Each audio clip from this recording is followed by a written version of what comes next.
Clean Point project. What can you do? What is a clean point?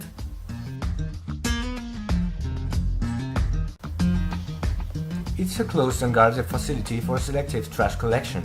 Certain kinds of waste are collected and brought to the facility to be appropriately processed and avoid the damage of the environment. What is Clean Point's aim?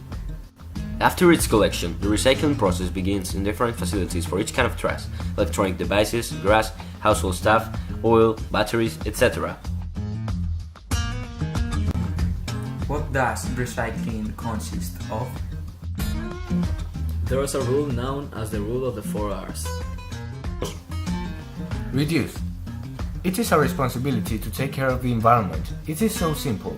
Try to reduce the water you lose, your carbon emissions, etc. in order to stop the waste of raw materials.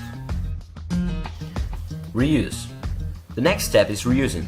Before we throw the wastes, we have to try to give them a new life. Luckily, internet is full of creative ideas oriented to change our use and throw way of thinking. Recycle. Recycling is a process aimed at turning waste into new products to prevent disuse or potentially useful materials. Clean points are the first step in recycling's chain. Recover. It is based on the use of the waste generated by other processes. This will produce new kinds of material and new objects. How to recycle? Hey Jim, may I ask you where I can throw electronic stuff? My mobile is broken. I know.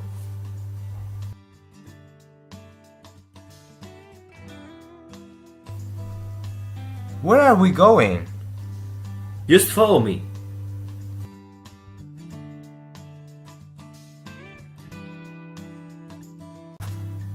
This is a place where you can throw your smartphone. The Clean Point. Welcome to the Clean Point. I'll explain you how it works. At first, we have to say there are 2 types of clean points. This is a permanent clean point. And this is a mobile clean point. They are roving vehicles designed to do the garbage without well functions. Now we are going to visit Valdemoro's Clean Point.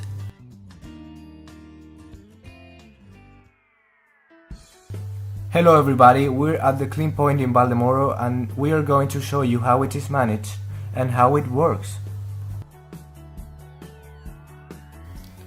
Welcome to Valdemoro's Clean Point.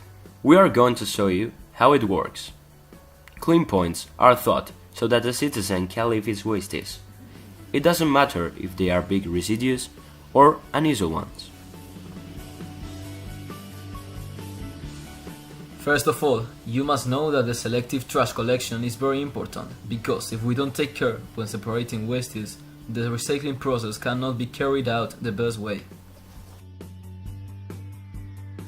At the Clean Point, there are lots of containers for each kind of residue that can be found.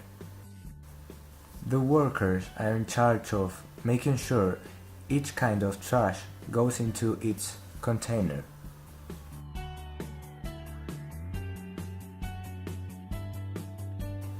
Between all of these containers we can find electronic devices,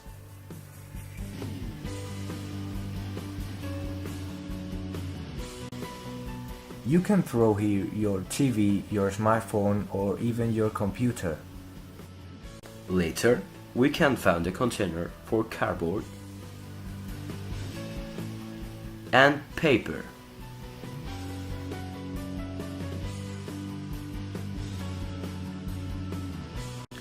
Here, you can throw stuff like cardboard boxes or even your books. Then we can find a very unusual container.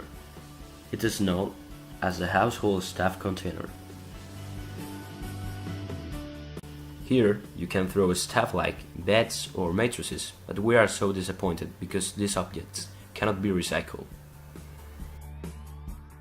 Then it's the debris container, but you can only throw 3 packages of debris each day.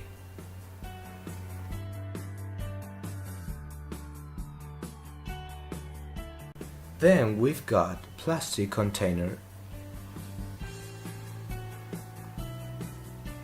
and the metal container.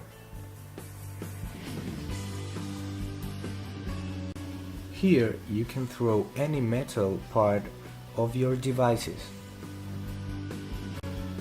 There are concrete containers too. When one neighbor arrives, his name, his street and the waste he brings with him are written down. His residues are scheduled in inert, recyclable, toxic and oils. At the end of the day, everything is recounted carefully. Usually, it is permitted to throw 3 sacks per day. The clean point is made with limitations for the common neighbor. The clean point is the first step of the recycling process. Probably you may be thinking, why should you come to the clean point when you could leave your residues next to the containers? The answer is very simple. The feeling of recycling is individual. It's in each person the think of wanting to help or not to the sustainability of our planet. The city hall and the company that manages the clean point send trucks to collect the unusual residues that people leave next to the containers. The real point is that if everybody take their residues to the clean point, the process will be more efficient and easier.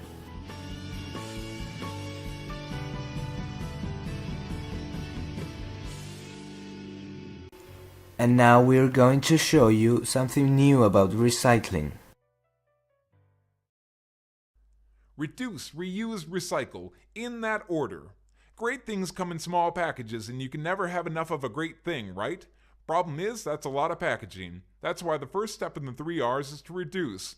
Luckily, we've got choices. Good things can also come in one big package, using less of our resources now, saving more for later.